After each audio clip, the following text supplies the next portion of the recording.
नमस्कार दोस्तों, स्वागत है आपका स्टडी फॉर सिविल सर्विसेज में। देखिए, स्टडी फॉर सिविल सर्विसेज के छात्र हैं तो ये वाला टेलीग्राम जरूर ज्वाइन करके रखिए। यूट्यूब चैनल में हमारे साथ है तो भी ये वाला टेलीग्राम ज्वाइन करना बहुत ज्यादा जरूरी है। सारे नोटिफिकेशन, सारे अपडेट, सारे मोस्ट इंपोर्टेंट पिक्स, सारा रिवीजन सब कुछ यहाँ पे बताया जाता है। देखिए, ये हमारा एससीएस डेली क्विज चैनल है, इसमें डेली क्विज होती है, बिल्कुल फ्री में, इसको जरूर ज्वाइन कर लीजिएगा। ये हमारा इंस्टाग्राम का पेज है, इसको जरूर फॉलो कर लीजिएगा। Study for civil dot services करके अगर आप इंस्टाग्राम में सर्च करेंगे तो आपको मिल जाएगा। वीडियो के डिस्क्रिप्शन में इसकी लिंक दी हुई। इसमें आप स्टोरी सेक्शन जरूर देखते रहा करिए, प्लस इसमें हाईलाइट्स आते रहते हैं और प्लस पोस्ट आती रहती है, इनको जरूर फॉलो करते रहिए। नमस्कार दोस्तों, एक बार फिर से आपका बहुत बहुत स्वागत है स्टडी फॉर सिविल सर्विसेज में। और मैं एसके त्रिपाठी आज आप सभी के साथ जो हमारी daily current affairs news analysis की सीरीज है उसको यहां पर बाइलिंगुअल मैनर में कंटिन्यू करूंगा, कवर करूंगा। और जैसा कि आप सभी यहां पर देख पा रहे होंगे कि जो ये आर्टिकल्स है वो आपके लीडिंग न्यूज़पेपर्स से और जो लीडिंग गवर्नमेंट की वेबसाइट से वहां से कलेक्ट किए जाते हैं, फिर आप लोगों को यहां पर उपलब्ध कराए जाते हैं, जो आप लोगों के लिए यूपीएससी, सीएससी और जो आपके स्टेट पीसीएस के एग्जामिनेशन होते हैं उनके दृष्टिकोण से बहुत ही ज्यादा लाभदायी सीरीज है। तो इसको आप लोग सतत रूप से देखें, कंसिस्टेंट देखें और इसका महत्तम लाभ भी अर्जित करें। साथ ही दोस्तों, अगर आपने इस वीडियो में 5000 लाइक्स का टारगेट कंप्लीट किया तो आप लोगों को इसकी PDF free of cost provide की जाएगी, जो कि हमारे इंस्टाग्राम पेज पे उपलब्ध कराई जाएगी। और टेलीग्राम जो ग्रुप है उसको भी जरूर ज्वाइन कर लीजिएगा, क्योंकि इंपॉर्टेंट मटेरियल, नोटिफिकेशन सब वहीं पर आप लोगों को उपलब्ध कराया जाता है। और ये इंस्टाग्राम का पेज आप लोग जरूर फॉलो कर ले। तो आइए आगे की ओर चलेंगे और देखेंगे कि आज कौन कौन से टॉपिक्स पे हम लोग चर्चा करने जा रहे हैं। सबसे पहले इंटरनेशनल ऑर्गेनाइजेशन से रिलेटेड सेकंड पेपर में रख सकते हैं आप ऑर्गेनाइजेशन ऑफ इस्लामिक कॉपरेशन। जो भी आपकी मुस्लिम बहुल देश है उनका ये एक निकाय है उनके हितों के संरक्षण के लिए। सीधी बात है, वैसे ही कंट्रीज इसमें है। ठीक है, पहला। दूसरा जो है बहुराज्य सहकारी समिति है, थर्ड पेपर में रख सकते हैं आप इसको। और ये दरअसल सेकंड पेपर में भी रख सकते हैं ना, लेजिस्लेशन के अंतर्गत है, ओवरलैपिंग है। तो ये आपका मल्टी स्टेट कोऑपरेटिव्स, जैसे आप शुगर मिल और बहुत सारी जो आपके जैसे दुग्ध क्षेत्र हो गया है ना, तो उससे संदर्भित कोऑपरेटिव्स देखते हैं, सहकारी समिति है। तो उसी के संदर्भ में कि मल्टी स्टेट कोऑपरेटिव्स, क्योंकि स्टेट स्टेट में अलग अलग होती, तो अलग अलग गवर्नेंस है उनका, अलग अलग तरीके से गवर्न किया जाता है उनको, तो उसमें यूनिफॉर्मिटी लाने के लिए इस तरीके का प्रावधान किया जा रहा है। दूसरा जो है आपका आर्टिकल। तीसरा ये कि ईडब्ल्यूएस की डेफिनेशन को रिविजिट करने की बात चल रही है सुप्रीम कोर्ट में। नीट का जो पेपर हुआ था आपका मेडिकल का, उससे संदर्भित एक जो है वहां पर याचिका भी लगी थी, उसी संदर्भ में यहां पर सुनवाई चल रही है। और वहां पर यह बोला जा रहा है कि इसकी परिभाषा पर दोबारा गौर करना आवश्यक है, क्योंकि 8 लाख की जो बेल्ट है उसमें इनकम की, है ना, वैयक्तिक जो आपकी इनकम की बात करें, पर्सनल इनकम की, तो 8 लाख की जो बेल्ट है वो क्रीमी लेयर से भी संदर्भित होती। तो इस तरीके का वहां पर डिबेट चल रहा है। ठीक है, ये आपका किस में हो जाएगा, आरक्षण का मुद्दा है, पेपर 2 में रख सकते हैं आप इसको। इसके बाद जो नेक्स्ट है हमारा ये एफसीआरए लाइसेंस है ना, किसके संदर्भ में, एनजीओस के संदर्भ में। तो वहां पर जो है कई सारी जो एनजीओस हैं उनका लाइसेंस रद्द किया गया। ये फॉरेन कंट्रीब्यूशन को रेगुलेट करने के लिए एक्ट लाया गया था 1976 में। इसके बाद कुछ संशोधन भी हुए इसमें 2010 वगैरह में। तो जो भी एनजीओस हमारे यहाँ कार्यरत है उनको किस तरीके से रेगुलेट किया जाए और किस तरीके से वहां पर कोई जो फॉरेन कंट्रीब्यूशन हो रहा है उससे कोई हमारे देश में इंटरनल सिक्योरिटी को थ्रेट तो नहीं है, हमारे देश में के जो सुरक्षा के संदर्भ में ऋणात्मक प्रभाव तो नहीं डाल रहा है, इस तरीके के रेगुलेशन के लिए ये एक्ट लाया गया था। थर्ड पेपर में रख सकते हैं आप इसको, सेकंड पेपर में भी रख सकते हैं, क्योंकि एनजीओ का सीधा सीधा टॉपिक वहां पर है आपका। इसके बाद third India Central Asia dialogue है, ये आपका पेपर 2 में रख सकते हैं आप यहां पर, है ना। बाइलैटरल और जो आपका मल्टीलैटरल रिलेशन पढ़ते हैं हम इंटरनेशनल जो आपकी पॉलिटिक्स के अंतर्गत, तो इंडिया और सेंट्रल एशिया में आपका केकेटीटीयू आता है ना, मतलब कजाकिस्तान, किर्गिस्तान, तुर्कमेनिस्तान, ताजिकिस्तान और उज्बेकिस्तान। तो उन्हीं के साथ संवाद है, सहकारिता की बात है कुछ क्षेत्रों में, वो हम डिस्कस करेंगे। इसके बाद आज का जो हमारा डे है ये आपका राष्ट्रीय गणित दिवस के रूप में मनाया जाता है, जो हमारे एमिनेंट या फेमस मैथमेटिशियन श्रीनिवास रामानुजम थे उनके संदर्भ में। ठीक है, तो इसके बाद जो पहला हमारा टॉपिक है उसको देखेंगे हम लोग। तो यहां पर ऑर्गेनाइजेशन ऑफ इस्लामिक कॉपरेशन की बात कर रहे हैं। तो अभी अभी जो है इस्लामिक जो कंट्रीज हैं आपकी, उन्होंने अफगानिस्तान के ऊपर जो आपका आसन्न आर्थिक पतन है, ठीक है ना, मतलब इकोनॉमिक कोलैप्स की जो है वहां पर स्थिति बनी हुई है, तो उसको मिटिगेट करने के लिए, उस चुनौती से निपटने के लिए जो है उस पर विचार मंथन किया है। है ना, और उनका कहना है कि इसके जो है आपके हॉरेंडस ग्लोबल इंपैक्ट भी होंगे। सीधी सीधी बात है, आतंकवाद से लेके ड्रग ट्रैफिकिंग, ह्यूमन ट्रैफिकिंग, जो आपका आतंकवाद का वित्त पोषण है वो इस क्षेत्र से संदर्भित है ना। तो अफगानिस्तान के संदर्भ में ऐसा कंटेक्स्ट आया। अब की पॉइंट हमको इस आर्टिकल में सिर्फ इतना जानना है कि भैया ये इस्लामिक सहयोग संगठन है क्या, कब इसकी स्थापना हुई थी, क्यों इसकी स्थापना हुई थी, दैट्स इट। अब की पॉइंट क्या है, तो यहां पर जो आपके इस्लामिक सहयोग संगठन के जो देश हैं उनकी जो बैठक बुलाई गई वो जल्दीबाजी में, मतलब हेस्टाइल जो है यहां पर the hastily called meeting of the Organization of OIC in Islamabad में ended with a promise to set up a fund, provide humanitarian aid through the Islamic Development Bank, जैसे एशियन डेवलपमेंट बैंक है, BRICS का NDB है, तो इस तरीके से इसका भी आपका क्या है, एक तरीके का बैंक है। तो उन्होंने बोला कि भैया मानवीय सहायता प्रदान करने के लिए एक कोष स्थापित करने के वादे के साथ ये समाप्त हो गई कि एक कोष बनाया जाएगा इसमें। उसके माध्यम से क्या करेंगे, तो उसके माध्यम से करेंगे ये कि प्रत्यक्ष रूप से वहां पर डोनेशन वगैरह देंगे, जो डील करेगा किससे, दान करने के लिए एक विकल्प सुविधा उपलब्ध होगी, किसके, कि तालिबान शासकों के मध्यस्थ के बिना प्रत्यक्ष रूप से दान करने का ये एक आयाम वहां पर बनाया जाएगा, विकल्प वहां पर बनाया जाएगा। ये इतना इंपॉर्टेंट नहीं है। अब इसका इशू क्या है, मामला क्या है, तो बताया जा रहा है कि there has been a growing call for the US and other countries to release upward of $10 billion in frozen Afghan assets.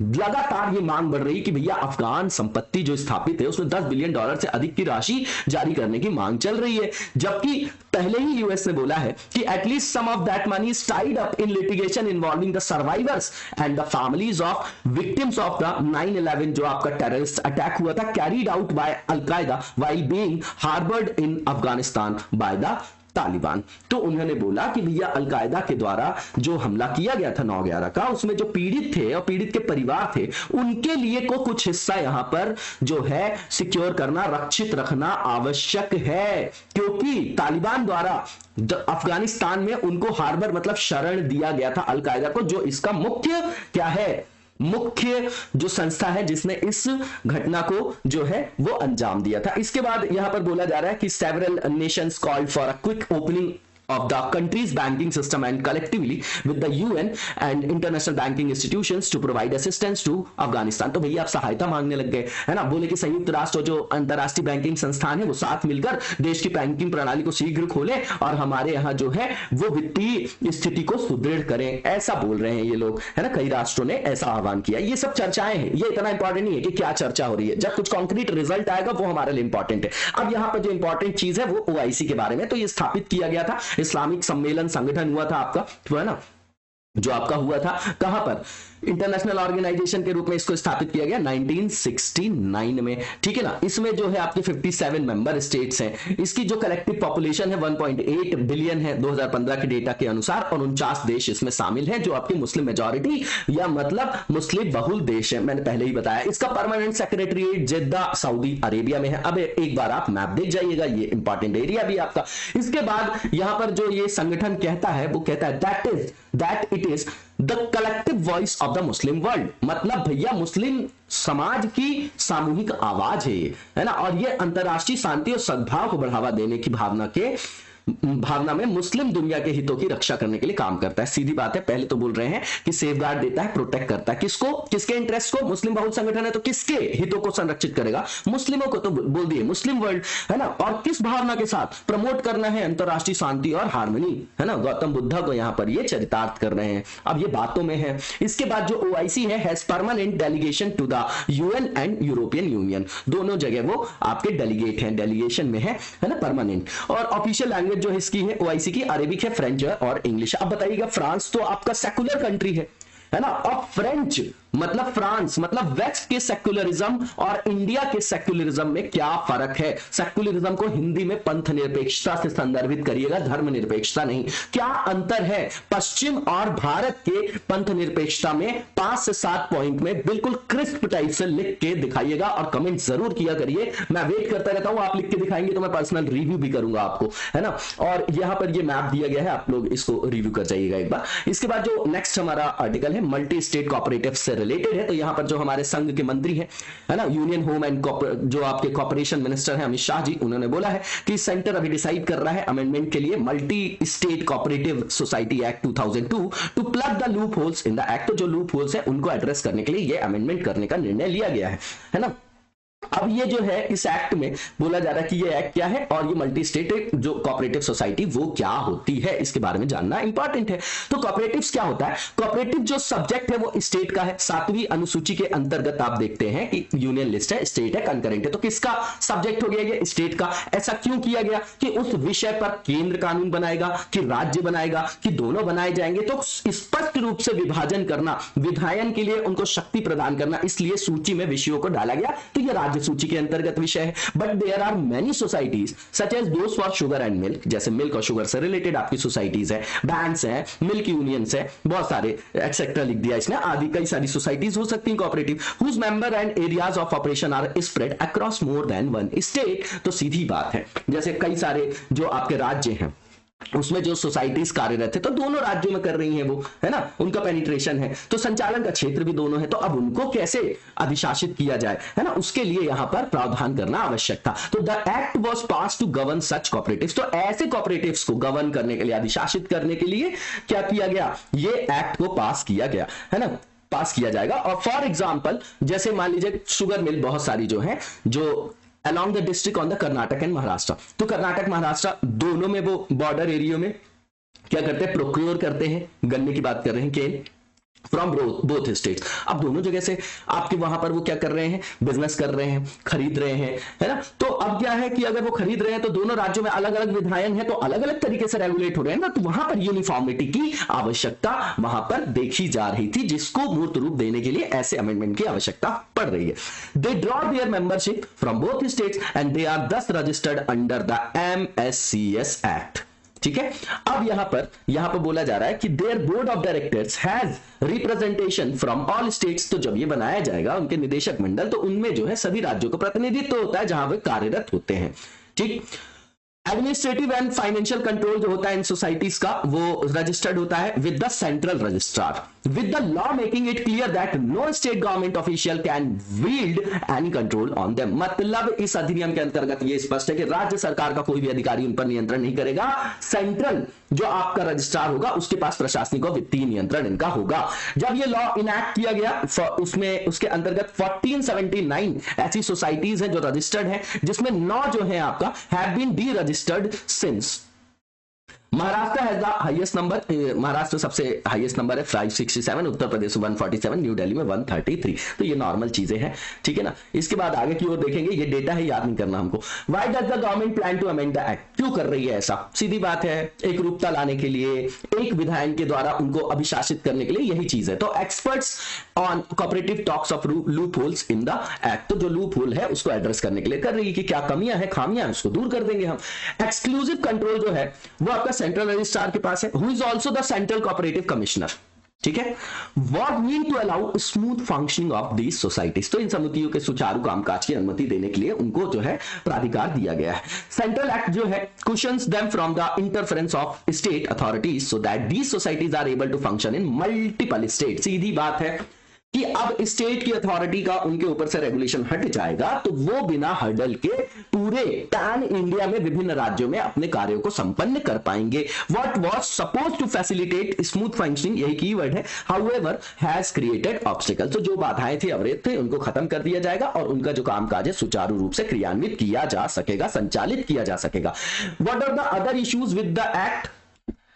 तो यहां पर बताया जा रहा है, बहुत सारे विशेषज्ञों का मानना है कि उन्होंने नोट किया, there is an apparent lack of day to day government control on such societies. तो भैया दिन प्रतिदिन जो आपका नियंत्रण होता है उसमें लैक कर रही है, कहीं ना कहीं अपरेंट लैक है नियंत्रण में ऐसी सोसाइटीज में, ऐसा उनका कहना है। Unlike state cooperatives which have to submit multiple reports to the state registrar, multi state cooperatives need not. तो सीधी बात है कि कई सारी रिपोर्ट्स इनको राज्य के रजिस्ट्रार के समक्ष जमा करनी होती है, तो राज्य सरकार जो सहकारी समितियां होंगी, कमेटीज होंगी, उनको इसकी आवश्यकता नहीं होगी। अब यहां पर बताया जा रहा है कि जो सेंट्रल रजिस्ट्रार होगा can only allow inspection of the societies under special condition, तो उसके निरीक्षण के लिए विशेष परिस्थिति में उनको अनुमति दे सकता है। वो देगा कौन? केंद्रीय रजिस्ट्रार। एक लिखित अनुरोध दिया जाएगा रजिस्ट्रार के कार्यालय को, बोर्ड के कम से कम 1/3 मेंबर्स द्वारा इसको भेजा जाना चाहिए, या समाज में जो आपके रहने वाले लोग हैं, निवासी हैं, उनमें से कम 1/5 मतलब 20% हिस्से द्वारा उसको समर्थित करके भेजा जाना चाहिए। ठीक है ना? तो इसके बाद ही जो है फिर जो किया जाएगा कि inspections can happen only after prior intimation to society, है ना? तो प्रायर इंटीमेशन देख के फिर उनकी जो है इंस्पेक्शन वगैरह कराई जा सकेगी। The on ground infrastructure for central registrar is thin, बोला जा रहा है कि वो थिन है। देयर आर नो ऑफिसर्स और ऑफिसेस एट स्टेट लेवल, तो स्टेट लेवल में वहां पर लूप होल है। With most work being carried out either online और थ्रू करस्पॉन्डेंस, तो ऑनलाइन या पत्राचार के माध्यम से अधिकांश कार्यों को संपन्न किया जा रहा है ना? क्योंकि वहां पर राज्य स्तर पर कोई अधिकारी या कार्यालय ही नहीं है, तो इनकी जो आपका इंफ्रास्ट्रक्चर है, आधारभूत संरचना अभी तक उतनी सशक्त नहीं है क्रियान्वयन के लिए। किसका? केंद्रीय रजिस्ट्रार के संदर्भ में यहां पर यह पॉइंट रखा गया। अब इसके बाद किस तरीके के अमेंडमेंट इसमें एक्सपेक्टेड है? तो centre is holding extensive consultations with experts from various field, कई सारे विशेषज्ञों से चर्चा की उन्होंने, जैसे बैंकर्स हैं, शुगर कमिश्नर्स हैं, आपके कोऑपरेटिव कमिश्नर्स हैं, हाउसिंग सोसाइटीज फेडरेशन, तो इनसे सबसे संवाद करके फिर बोल रहे हैं कि भैया यहां पर संशोधन किया जाएगा जो भी यथोचित होगा।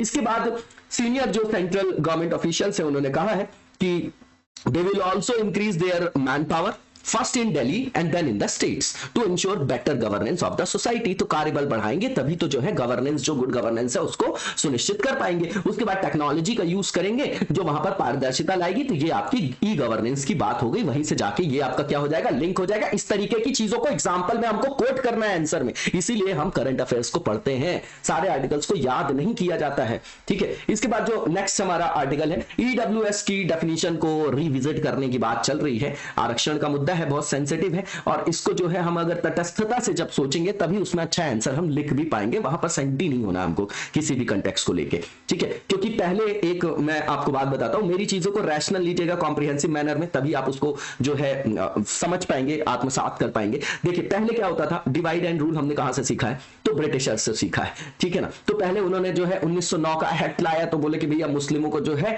वो किस तरीके का कम्युनल जो है एक तरीके का रिप्रेजेंटेशन वहां पर देना उन्होंने स्टार्ट किया। सांप्रदायिक जो है आपका आरक्षण दिया प्रतिनिधि मंडल में, है ना, प्रतिनिधित्व में। अब वहां पर धीरे धीरे वो बढ़ाते जाएंगे, फिर आगे सिख को लाएंगे, फिर आगे फिर हरिजन की चर्चा होगी, एंग्लो इंडियंस की होगी, सबको वो जोड़ते चले जाएंगे। वर्गों को बांटते थे, लेकिन वो जो बांटा जाता था वो वर्टिकली बांटा जाता था, जैसे ये एक बेल्ट हो गई, ये एक बेल्ट हो गई, ये एक बेल्ट हो गई। अब हमारे यहाँ इतनी स्थिति जो है बढ़ गई है कि हमने जो है हॉरिजॉन्टली भी बांटना चालू कर दिया। ईडब्ल्यूएस क्या है? जनरल में भी हमने लोगों को बांट दिया। अगर यहां पर और नया यहां पर प्रावधान इकोनॉमिक जो है वीकर सेक्शन, तो भैया ये आपका किस तरीके का मुद्दा है? खुद सोचिएगा और बताइएगा, और कमेंट ऐसा होना चाहिए जैसे आप बिल्कुल civil servant, as a civil servant जिम्मेदार नागरिक के हिसाब से करिएगा, है ना? क्योंकि freedom of speech and expression है, तो मैं कमेंट बॉक्स में कई सारे कमेंट्स ऐसे भी देखता हूं कि ठीक है, मतलब अगर आप लोगों को उचित लगता है तो वैसे कमेंट किया करिए आप लोग, कोई दिक्कत नहीं है उसमें, क्योंकि हम तो अपना काम कर रहे हैं और करेंगे। कर्मा प्रिवेल्स एवरीवेयर, हम अपना काम करते रहेंगे, हमारी टीम आप लोगों के लिए लगी है। आप लोगों को जरूर अच्छा लगे ये तो, और कुछ नहीं तो इतना सपोर्ट करिए कि शेयर कर दीजिए, उसको लाइक कर दीजिए, तो वही हमारे लिए मोटिवेशन की काम करता है। ठीक है ना? तो ये समिति का गठन क्यों किया गया?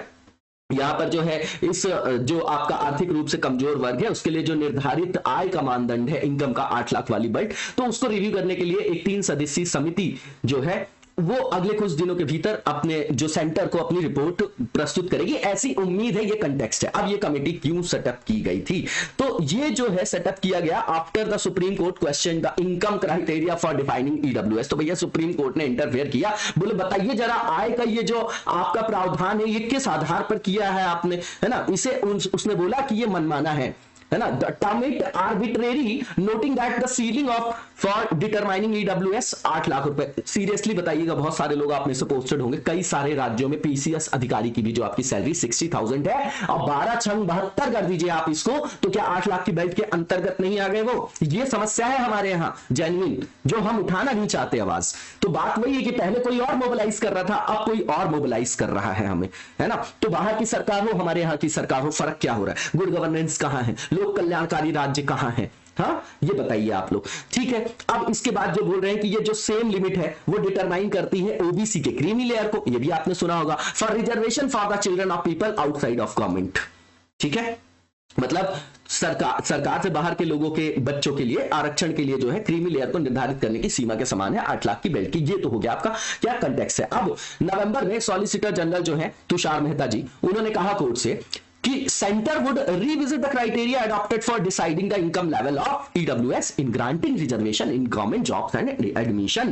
तो भैया जो शिक्षण संस्थानों में सरकारी नौकरियों में आप आरक्षण देने के लिए ईडब्ल्यूएस का आय इस तरह आपने बनाया है, उस पर फिर से विचार करिए। अब चर्चा हो रही है, 2-3-4 साल हो गया, अब हम चर्चा कर रहे हैं उसमें, है ना। तो अब ये जो नवंबर है, इसके लास्ट नवंबर में बोला गया, मिनिस्ट्री ऑफ सोशल जस्टिस और एम्पावरमेंट ने यहां पर अनाउंस किया कि जो कमेटी है वो रिविजिट करेगी इस क्राइटेरिया को, जो इकोनॉमिक वीकर सेक्शन के अंतर्गत टर्म है of the provision of the explanation to article 15 of the constitution. देखिए 15(4), 16(4) इन आर्टिकल्स में क्या है, कमेंट बॉक्स में बताइएगा आप लोग। ठीक है, इसके बाद आगे की ओर चलेंगे और इसमें यह बताया जा रहा है, it comprises former finance secretary Ajay Bhushan Pande, जो आपके आईसीएसएसआर के मेंबर हैं, और यहां पर सेक्रेटरी वीके मल्होत्रा और प्रिंसिपल इकोनॉमिक एडवाइजर जो है आपके गवर्नमेंट ऑफ इंडिया के संजीव सन्याल। तो ये सब जो है इसमें शामिल थे। ठीक है ना, नॉर्मल सी चीज है, इनका नाम नहीं याद करना है हमको। इसकी जो नेक्स्ट हियरिंग होने वाली है वो 6 जनवरी को होने वाली है सुप्रीम कोर्ट में। बहुत सारी हो रही है इस तरीके से। ओबीसी रिजर्वेशन का मुद्दा चल रहा है कि 14 से 27 कर दो,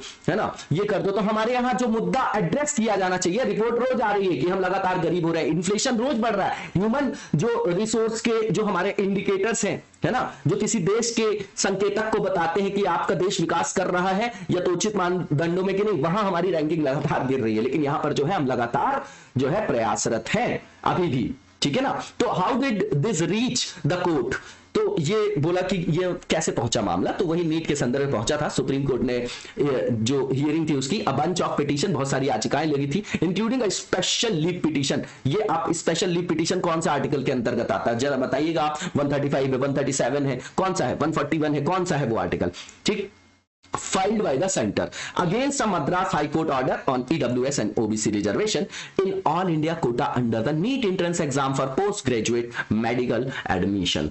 ठीक है ना। तो उस संदर्भ में जो है ये सुनवाई कर रहा है। अब किस केस में कर रहा है ये जानने की जरूरत नहीं। दूसरी चीज, नेक्स्ट जो पॉइंट लिखा गया है कि जुलाई में, जो लास्ट जुलाई में यहां पर सेंटर ने इशू किया एक नोटिफिकेशन कि इंप्लीमेंट किया जाएगा 10% रिजर्वेशन ईडब्ल्यूएस के लिए, 27% ओबीसी के लिए with in the all India quota for post graduate medical courses starting this academic session. इस याचिका के आने के बाद जो है सुप्रीम कोर्ट ने यहां पर स्टे लगाया काउंसलिंग में, जो भी एडमिशन प्रोसेस थी आपकी, until the matter is decided. तो जब तक भैया आपका निर्णय नहीं आएगा तब तक ये जो है उस पर स्टे लगा दिया। अब स्टे लगा दिया तो अगर लंबित हो रहा है, समय लग रहा है अगर, तो किसका समय खराब हो रहा है। अगर आपके 6 महीने जीवन के चले गए ना, वो कभी लौट के नहीं आएंगे, है ना। इसीलिए बोला जाता है कि समय जो है वो किसी के लिए रुकता नहीं। काल महाकाल, काल पे जिसने विजय प्राप्त की वो महाकाल, इस तरीके का संदर्भ भी आप लेके चलिएगा। समय से बड़ी कोई चीज नहीं। अगर इतने दिन में डिसीजन आया, जो हम हमेशा सुनते हैं हमारे यहाँ जो न्याय प्रणाली के अंतर्गत जो क्रिमिनल जस्टिस सिस्टम है, तो उसमें ये भी बात आती है कि अगर न्याय आपको बहुत देर से मिल रहा है तो वो भी अपनी तरह का एक अन्याय ही है लोगों के साथ। ठीक है ना। तो इसको आप जो है रैशनल वे में लीजिएगा इन सब चीजों को। और यहां पर जो है डिफाइन किया गया है, ठीक है ना, डीओपीटी का एक निकला हुआ था कुछ पॉइंट्स, तो देख जाइएगा आप लोग। और इसके बाद जो है यहां पर आय मानदंड कब तक किए गए थे, तो ये बताया जा रहा है कि जो क्राइटेरिया है ईडब्ल्यूएस और ओबीसी कोटा का, वो नोटिफाई किया गया नीट एडमिशन के लिए सितंबर में, are the same as criteria notified for employment admission on January 31, 2019 DOPT के द्वारा, जो ऊपर आपका वहां पर चित्रात्मक प्रदर्शन किया गया था, है ना, based on the 103rd amendment to the constitution. तो बोल रहे हैं कि बॉक्स को देखिए, देख जाइएगा आप लोग। अब 2019 का जो नोटिफिकेशन है उसमें बोला जा रहा है कोई भी पर्सन जो कवर नहीं किया जा रहा है किसी स्कीम के अंतर्गत आरक्षण के, जैसे SC, ST, OBC, and whose family has gross annual income, जिनकी एनुअल इनकम जो है बिलो 8 लाख हो, टैक्स टू जीडीपी रेशियो देखेंगे ना आप हमारे यहाँ, तो आप देखेंगे कि हमारे यहाँ कितने कम लोग जो हैं वो इनकम टैक्स भरते हैं। जिनकी सैलरी आती है उनको भरना ही पड़ता है ना। और जो है वैसे देख लीजिए कि कितने कम जो है हमारे यहाँ इनकम टैक्स भरा जाता है। Are to be identified as EWS for benefit of reservation. अपनी आत्मा से बताइए 8 लाख रुपए की बेल्ट कहां तक जो है रैशनल है यहाँ पर। इसके बाद जो प्रेजेंट इनकम है सीलिंग है वो 8 लाख फिक्स की गई है EWS के लिए, जो कि सेम है बिल्कुल ओबीसी के कोटा के लिए जो आपका outside of government creamy layer के अंतर्गत आते हैं। For the OBC quota in government there is a different criteria based on the ranks of the parents of the candidate. Outside of government there is an income criteria which was raised from 6 lakh to 8 lakh 2017। तो सरकारी जो आपके सरकार के बाहर के लोग हैं उनके लिए आय का मानदंड जो 6 लाख से बढ़ा के 8 लाख किया गया था क्रीमी लेयर 2017 ओबीसी कोटे के लिए। माता पिता के रैंक के आधार पर उसके लिए अलग अलग मानदंड भी है, तो नॉर्मल सी चीज है। इसके बाद आगे की ओर चलेंगे। FCRA के अंतर्गत बहुत सारे एनजीओ का जो है लाइसेंस रद्द किया गया, ये हमेशा न्यूज में रहता है, ये पुराना ही टॉपिक है, ठीक है। और कंटेक्स ये है कि अभी union ministry of home affairs ने कैंसिल किया है FCRA के अंतर्गत रजिस्ट्रेशन वडोदरा में बेस्ड एक एनजीओ का। उस पर यह आरोप भी लगाया गया है कि गुजरात पुलिस के द्वारा कि वो इलीगली अवैध तरीके से कन्वर्ट कर रहे हैं मेंबर्स को जो हिंदू कम्युनिटी के हैं, और उनको फंडिंग की जा रही है anti CAA protest and for criminal activities to strengthen Islam. ठीक, तो ये तो संदर्भ है। अब यहां पर ये बताया जा रहा है की पॉइंट्स, तो बताया जा रहा है कि रजिस्ट्रेशन जो है 2 अदर क्रिश्चियन एनजीओस का, जिसमें से एक न्यू होप फाउंडेशन है जो तमिलनाडु में बेस्ड है, होली स्पिरिट और जो है आपका है ना होली स्पिरिट और आपका न्यू होप फाउंडेशन, ठीक है। तो यहां पर जो है आपका तमिलनाडु में है, और कर्नाटक के जो आपके होली स्पिरिट है इनका भी जो है वो रजिस्ट्रेशन कैंसिल किया गया। बिल्कुल इंपॉर्टेंट पॉइंट नहीं हमारे लिए ये। FCRA जो है मैंडेटरी है किसी एसोसिएशन के लिए या एनजीओस के लिए रिसीव करने के लिए फॉरेन फंड्स। मैंने पहले ही बताया विदेशी अंशदान को वहां पर विनियमित करने के लिए कि किसी तरीके से हमारे देश की राष्ट्रीय सुरक्षा, आंतरिक सुरक्षा, यहां पर जो सिस्टम है उस पर किसी तरीके का नेगेटिव इंपैक्ट तो नहीं डाल रहा है, तो इसको रेगुलेट करने के लिए एक्ट 76 में बनाया गया था।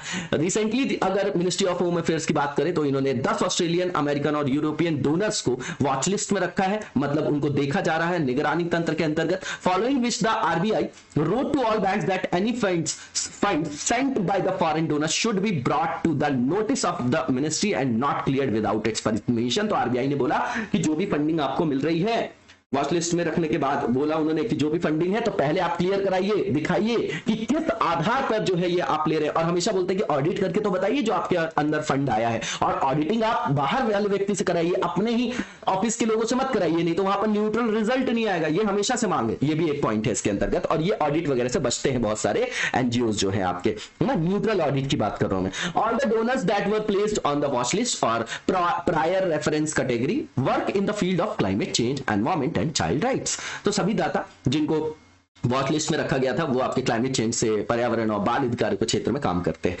2020 में MHA ने अमेंडमेंट किया था जो FCRA एक्ट है आपका, और यहां पर लाया गया था उसमें कई सारे चेंजेस, बदलावों को, और जिससे that barred NGOs from transferring funds to another NGO. Important point है वहां पर जो एनजीओ, जो कोई एनजीओ है अन्य एनजीओ को भी अगर वो फंड ट्रांसफर करना चाहते हैं तो उस पर रोक लगाया गया था। कई सारे बदलाव लाए गए थे जब 2020 में इसमें अमेंडमेंट किया गया था। रजिस्टर्ड जो एनजीओ है वो रिसीव कर सकते हैं आपके फॉरेन कंट्रीब्यूशन। इसके लिए 5 पर्पसेज हैं जो डिसाइड किए गए हैं। पहला, सामाजिक, सोशल, शैक्षणिक, रिलीजियस, है ना, धार्मिक और आर्थिक और आपका सांस्कृतिक, तो सारे आयाम तो आ गए। अब FCRA registration is mandatory for NGOs to receive foreign funds. अभी जो है 22,591 FCRA रजिस्टर्ड एनजीओस हैं इंडिया में, ये नंबर से याद नहीं करने हैं। अब ये जो आपका एक्ट है वो क्या है, तो ये भैया आपका क्या करता है, तो फॉरेन कंट्रीब्यूशन को रेगुलेट करने के लिए एक्ट 1976 में लाया गया। ये आपका भारत सरकार का एक कानून है जिसके अंतर्गत रेगुलेट किया जाता है जो भी फॉरेन कंट्रीब्यूशन है जो रिसीव करती हैं एनजीओस, है ना, जो भारत के बाहर से जो है भारत में अवस्थित एनजीओ जो आपका अंशदान विदेशी संदर्भ में प्राप्त करते हैं। This is essential to ensure that such aid does not impact political और any other situation in India. ठीक है ना, तो भारत में किसी राजनीतिक या अन्य स्थिति को प्रभावित न करे, कोई ऋणात्मक प्रभाव न डाले, है ना, उस तरीके की संदर्भ को जो है वहां पर क्या करने के लिए, एड्रेस करने के लिए इसको लाया गया था। अब यहां पर यह बताया जा रहा है कि जेन्युइन जो डोनेशन है, the provision of law is not very difficult to comply. The regular compliance is limited to filing of annual return every year. नियमित अनुपालन जो है हर साल वार्षिक रिटर्न दाखिल करने तक सीमित है केवल, है ना। अब ये लॉ जो है इन्फोर्स किया जाता है मिनिस्ट्री ऑफ होम अफेयर्स, क्योंकि देश की सुरक्षा से संदर्भित है आपका। और there is a separate section in the ministry to ensure compliance to the foreign funding registration. अब ये जो आपका एक्ट है उसमें 10 के अंतर्गत जो लाया गया कि foreign contribution regulation act 2010 is an act of the parliament of India by the 42nd act of 2010, 2010 की बात कर रहे हैं। और इसमें जो है जो भी 1976 के पूर्ववर्ती अधिनियम थे उसमें जो है कमियां थी उसको दूर करने के लिए इसको डिजाइन किया गया था। अब जो हमारे मिनिस्टर हैं होम अफेयर्स के अमित शाह जी, उन्होंने इंट्रोड्यूस किया 2020 का ये अमेंडमेंट बिल जो इसमें बहुत सारे परिवर्तन करेगा एग्जिस्टिंग एक्ट में। उसमें जो भी आपके एम्बेडेड या इंक्लूडेड चीजें हैं उसमें मैंडेटरी बनाया जाएगा for office bearers of any NGO to provide their Aadhaar number. तो भैया आइडेंटिफिकेशन, ट्रांसपेरेंसी, वहां पर जो है नियमित रूप से रिव्यू करने के लिए उनके आधार नंबर को बोल रहे हैं कि आप प्रोवाइड करो एनजीओ के, तो हमको पता तो चले आपके बारे में जानकारी। It also gives the government the power to hold a summary inquiry to prevent an organization from using foreign funds. तो यहां पर विदेशी धन जो है उसका उपयोग करने से रोकने के लिए सारांश जांच करने की भी शक्ति जो है किसी संगठन को जो है वो देता है ना। मतलब ये जो है सरकार को, मान लीजिए कोई एनजीओ है तो वो विदेशी धन का उपयोग कर रहा है, कहां कर रहा है, कैसे कर रहा है, उससे कोई नेगेटिव इंपैक्ट तो राष्ट्र के संदर्भ में नहीं पड़ रहा है ना, तो उसकी भी जांच करने की वो उसको शक्ति देगा। ये इसमें से कुछ प्रावधान है। इसके बाद आगे की ओर चलेंगे और नेक्स्ट जो आर्टिकल हमारा third India Central Asia dialogue है। थर्ड मीटिंग हुई है, ये न्यू दिल्ली में हुई है अभी, और किसकी चेयरमैनशिप में, तो external affairs minister of India उनके अंतर्गत हुई है। अब की पॉइंट्स क्या है, तो इसमें जो आपके मिनिस्टर ऑफ फॉरेन अफेयर्स है ना, फॉरेन अफेयर्स है किसके किसके, तो रिपब्लिक ऑफ केकेटीयू मैंने पहले बताया, कजाकिस्तान, ठीक है ना, किर्गिस्तान, ताजिकिस्तान, तुर्कमेनिस्तान और उज्बेकिस्तान, उन्होंने इस मीटिंग में भाग लिया। अब हाइलाइट्स बता रहे हैं इस मीटिंग की, तो सहकारिता की बात है, कॉपरेशन की बात है बहुत सारे फील्ड्स में, है ना, वही हमको जानना है। एक तो आईएनसीटीसी जो है आपका, जो इंटरनेशनल नॉर्थ साउथ जो आपका क्या है कॉरिडोर है उसकी बात कर रहे हैं ना, एनएसटीसी, आईएनएसटीसी की बात कर रहे हैं तो उसकी बात कर रहे हैं कि यहां पर ज्वाइंट स्टेटमेंट आया है इस मीटिंग के बाद, stress on to include Chabahar port within the framework of INSTC. तो चाहबार बंदरगाह को आईएनएसटीसी फ्रेमवर्क के अंतर्गत शामिल करने की बात की गई है। And express interest in cooperation, तो वहां सहकारिता पर बल दिया गया है। किस इशूज पे, तो विकास और जो आपकी रीजनल कनेक्टिविटी है उसको स्ट्रेंथन, सुदृढ़ करने के लिए in central and south Asia, मतलब विकास और वहां पर क्या क्षेत्रीय संपर्क के विकास के संदर्भ में सुदृढ़ करना है इंफ्रास्ट्रक्चर को, तो वहां पर उन्होंने अपना इंटरेस्ट दिखाया है, ठीक है ना। अब आप लोगों को पता होगा कि ग्वादर जो है उसको एक्सेस करने में हमको पाकिस्तान हर्डल क्रिएट कर रहा था, तो हमने एक नया रूट बनाया चाहबार, ठीक है ना। अब यहां पर जो जोर दिया जा रहा है वो किस पे दिया जा रहा है, optimum usage of INSTC north south transport corridor as well as Ashgabat agreement on international transport and transit corridor to enhance connectivity between India and the Central Asian countries। तो भैया जो संबंध जो है हमारे कनेक्टिविटी के संदर्भ में, कनेक्टिविटी मतलब परिवहन से मतलब है, संचार से मतलब है, तो उसको सशक्त करना है किसमें, इंडिया और सेंट्रल एशियन कंट्रीज के बीच में, इसलिए यहां पर जो है इस पर फोकस किए जाने की बात करें। बताइएगा अशगाबाद एग्रीमेंट क्या है, ये क्वेश्चन मेंस में यूपीएससी ने पहले भी पूछा है पॉलिटिकल साइंस में। अब इसके बाद जो नेक्स्ट हमारा यहां पर पॉइंट है, अपार्ट फ्रॉम दिस जो फॉरेन मिनिस्टर है उन्होंने डिस्कस किया जो अभी वर्तमान सिचुएशन है अफगानिस्तान में और उसके क्या इंपैक्ट पड़ रहे हैं रीजन में और जो आपके सराउंडिंग रीजन है वहां पर, फॉलोइंग द तालिबान ऑक्यूपेंसी, ठीक है ना, मतलब तालिबान के कब्जे के बाद वहां के वर्तमान स्थिति क्या है उसके प्रभाव पर चर्चा की है। और उसके बाद यहां पर जो करंट ह्यूमैनिटेरियन सिचुएशन है, टेररिज्म, टेरिटोरियल जो integrity, respect for sovereignty and unity were discuss too. तो क्षेत्रीय अखंडता, आतंकवाद, मानवीय स्थिति, संप्रभुता का सम्मान, एकता जैसे मुद्दों पर भी यहां पर चर्चा की गई है। अब इस मीटिंग के दौरान जो है इंडिया ने हाईलाइट किया है the role of international solar alliance, मतलब अंतरराष्ट्रीय सौर जो गठबंधन है, भारत का ही एक तरीके से पहल है वो फ्रांस के साथ मिलके, है ना, पेरिस क्लाइमेट डील के दौरान कौन सा कॉन्फ्रेंस ऑफ पार्टीज था वो बताइएगा आप लोग कमेंट बॉक्स में, जहां पर आईएसए को पहले उसकी चर्चा की गई और कब इसको लागू किया गया, दोनों चीज बताइएगा, ठीक है। तो उन्होंने बोला कि initiative in collective rapid and massive deployment of solar energy for effective implementation of the Paris agreement, तो उसके भी इफेक्टिव इंप्लीमेंटेशन के लिए आईएसए के लिए उन्होंने उसकी भूमिका पर प्रकाश डाला है, उसको बोला है कि प्रभावी क्रियान्वयन किया जाए, है ना, उसको हाईलाइट किया भारत ने। अब यहां पर जो हमारे विदेश मंत्री है एस जयशंकर जी, तो उन्होंने अंडरलाइन किया है role of Coalition for disaster resilient infrastructure, very important in promoting disaster resilient infrastructure for reducing economic losses। तो बोले भैया आपदा के लिए जो अपेक्षित बुनियादी ढांचा उसके लिए गठबंधन करिए, क्योंकि उससे बहुत ज्यादा इकोनॉमिक लॉसेस होते हैं, तो उसको एड्रेस किया जाएगा। The ministry of foreign affairs of Central Asia during the meeting appreciated the important role of the Indian technical and economic cooperation programme in capacity building, ये कीवर्ड है, and human resource development of their countries especially in IT and communication skill in the English language.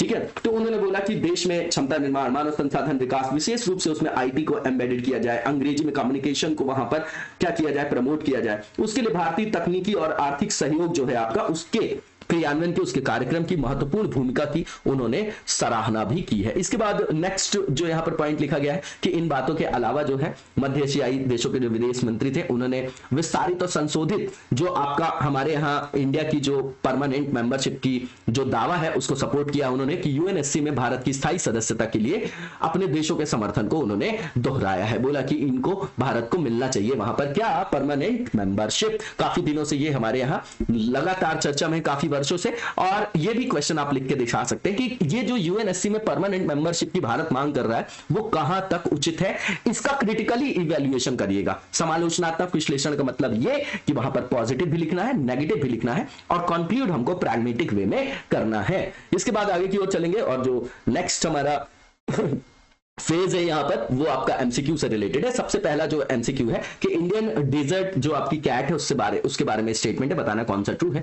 तो पहला जो है आपका statement कि it is usually a creature of the Thar desert in Rajasthan and inhabits scrub desert areas. बिल्कुल ठीक है, और अभी न्यूज में इसलिए है ये कि जो पन्ना का आपका टाइगर रिजर्व, पन्ना नेशनल पार्क जो है वहां पर ये पहली बार देखा गया है, और पन्ना नेशनल पार्क अभी केन बेतवा लिंक के कारण भी चर्चा में था। ठीक है ना, तो केन बेतवा जो लिंक परियोजना है उसके बारे में बताइएगा, उसका क्या उचित मतलब औचित्य है, दूसरी चीज उससे क्या एनवायरमेंटल एस्पेक्ट पढ़ सकते हैं वो बताइएगा कमेंट बॉक्स में। दूसरा ये कि ये जो बिल्ली है वो पाई जाती है डेजर्ट एरिया में और सरवाइव कर सकती है बिना पानी के, बिल्कुल ठीक है दूसरा स्टेटमेंट। तीसरा ये कि इसको भारत में एशियाटिक वाइल्ड कैट और the Asian steppe wild cat के नाम से भी जाना जाता है, बिल्कुल ठीक है। इसका आंसर आपका ऑल ऑफ द अबव हो जाएगा, डी में दिया गया है जो। इसके बाद आगे की ओर चलेंगे हम, और जो नेक्स्ट हमारा यहां पर दिया गया है IDA इंटरनेशनल जो आपका डेवलपमेंट एसोसिएशन है उसके बारे में स्टेटमेंट है, बताना है कौन सा ट्रू है। तो पहला ये कि ये आपका एक अंतरराष्ट्रीय फाइनेंशियल वित्तीय संस्थान है जो ऑफर करता है कंसेशन बेस्ड लोन्स, है ना, मतलब बहुत ज्यादा रियायती ऋण और अनुदान ग्रांट। एक होता है अनुदान होता है, ग्रांट का मतलब क्या होता है कि ग्रांट जो दिया जाता है फिर वो वापस नहीं लिया जाता, अनुदान है वो आपका। And grant to the world's poorest developing countries, तो जो भी विकासशील देश हैं, गरीब देश हैं, उनको रियायती ऋण और अनुदान प्रदान करता है, बिल्कुल ठीक है। बताइएगा पॉलिटी में, कॉन्स्टिट्यूशन में हमारे कौन से आर्टिकल में अनुदान की व्यवस्था है? आर्टिकल 275 है क्या, आर्टिकल 282 है क्या, उसके अलावा भी कोई आर्टिकल है क्या? बताइएगा किस तरीके के अनुदान की व्यवस्था की गई है हमारे भारतीय संविधान में, कमेंट बॉक्स में। और इसका जो हेडक्वार्टर, पहला स्टेटमेंट ठीक है, दूसरा ये कि हेडक्वार्टर बता रहे पेरिस फ्रांस में, बिल्कुल गलत है, वॉशिंगटन डीसी में है, दूसरा स्टेटमेंट गलत है, पहला सही है। आंसर आपको वैसे भी मिल गया, ओनली 1 और 3। उसके बाद तीसरा जो है इसको एस्टैब्लिश किया गया था 1960 में to complement the existing international bank for reconstruction and development. अब ये IBRD की बात करें, बताइएगा ये किसके अंतर्गत ये संस्था आती थी? क्या ये वर्ल्ड बैंक के अंतर्गत है, किसी और के अंतर्गत है, वर्ल्ड बैंक ग्रुप में आता था, क्या था ये आपका, कब स्थापित किया गया था, सेकेंड वर्ल्ड वॉर के बाद किया गया था, कब किया गया था? कमेंट बॉक्स में बताइएगा। पहला और तीसरा स्टेटमेंट आपका ट्रू है, दूसरा स्टेटमेंट गलत है। आंसर हमने पहले ही रिकॉग्नाइज कर लिया, ओनली 1 और 3 सी हो जाएगा इसका आंसर। इसी के साथ आज की वीडियो को यहीं पर विराम देंगे, नेक्स्ट वीडियो में कंटिन्यू करेंगे, तब तक लगातार जबरदस्त तरीके से पढ़ते रहिए। Thank you so much, best of luck.